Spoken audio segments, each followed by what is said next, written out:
Audio. Brésil, Bolsonaro repousse les limites du politiquement incorrect. Insultes à répétition, attaques misogynes à caractère sexuel. Le président brésilien Jair Bolsonaro multiplie les dérapages que ses détracteurs jugent indignes de sa fonction. Le chef de l'État a provoqué une vague d'indignation sans précédent mardi en insinuant qu'une journaliste du très respecté quotidien Folha de S. Paulo, Patricia Campos Melo, aurait tenté d'obtenir un scoop contre lui en échange de relations sexuelles avec sa source. En termes de misogynie, Jair Bolsonaro n'en est pas à son coup d'essai. En août 2019, il s'en était pris au physique de Brigitte Macron, épouse du président français, qu'il avait vivement critiqué en raison de la recrudescence des feux de forêt en Amazonie. Il est de plus en plus évident que le président a besoin d'un traitement thérapeutique de toute urgence, a estimé Paulo Jeronimo de Souza, président de l'association brésilienne de presse, ABI, considérant les propos de Jair Bolsonaro lâches et embarrassants. Ce comportement misogyne est indigne de la fonction présidentielle et constitue un affront à la Constitution, a-t-il ajouté, réclamant que le procureur général prenne les mesures nécessaires contre Jair Bolsonaro. Celui-ci avait été élu fin 2018 en se présentant comme un candidat anti-système et politiquement incorrect. Ivar Hartmann, professeur de droit à la Fondation Getúlio Vargas, FGV, considère ces propos déplorables, mais ne croit pas pour autant qu'ils puissent entraîner des conséquences légales.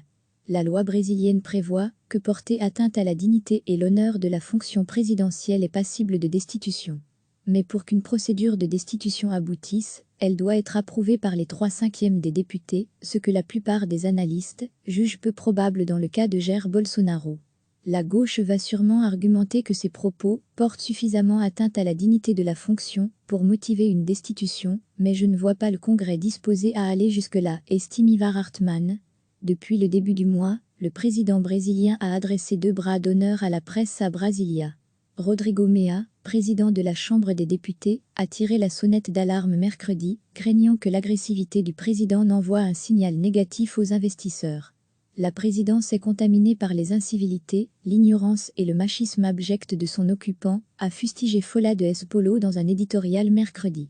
Dans la chronique politique qu'elle signe au journal Estado de S. Paulo, la journaliste Vera Magala a accusé M. Bolsonaro de dégrader l'image de la fonction présidentielle pour créer un écran de fumée. Les agressions verbales du président sont ainsi vues comme un moyen de détourner l'attention de sujets sensibles.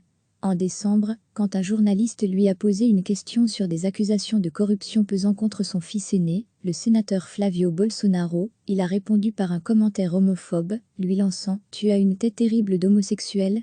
Quand il n'est pas capable de fournir une réponse rationnelle, il répond avec des blagues, souvent offensantes, pour créer un écran de fumée, renchérit Ivar Hartmann, qui souligne que ce ton agressif plaît au noyau dur de son électorat en ce moment. Le sujet sensible pour la famille Bolsonaro est la mort du chef présumé d'une milice paramilitaire soupçonnée d'avoir orchestré l'assassinat de l'élu de gauche Marielle Franco, il y a 2 ans. Ex-capitaine du BOP, bataillon d'élite de la police militaire de Rio de Janeiro, Adriano Magala da Nóbrega avait été décoré en 2005 à l'initiative de Flavio Bolsonaro, qui avait par ailleurs embauché sa mère et son ex-épouse dans son cabinet. Considéré comme un fugitif, l'ancien policier a été tué le 9 février dans l'état de Bahia, nord-est, lors d'une fusillade après avoir ouvert le feu sur les agents qui allaient l'arrêter, selon les autorités locales. Mais Jair Bolsonaro a évoqué une exécution sommaire perpétrée selon lui, par des policiers à la solde du gouverneur de gauche Rui Costa. Lundi, une vingtaine de gouverneurs ont fait part de leur indignation, réclamant plus d'équilibre, de sagesse et de dialogue de la part du chef de l'État. Mardi, l'ex-président de centre-droit Fernando Henrique Cardoso, 1995 à 2002, a estimé que les insinuations de Jair Bolsonaro étaient d'une grossièreté inacceptable. Même quand il n'attaque personne, le président brésilien parvient parfois à détourner l'attention, avec des déclarations improbables teintées de vulgarité.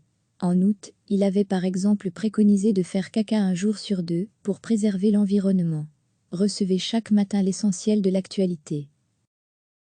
Cliquez sur s'abonner pour recevoir les dernières nouvelles.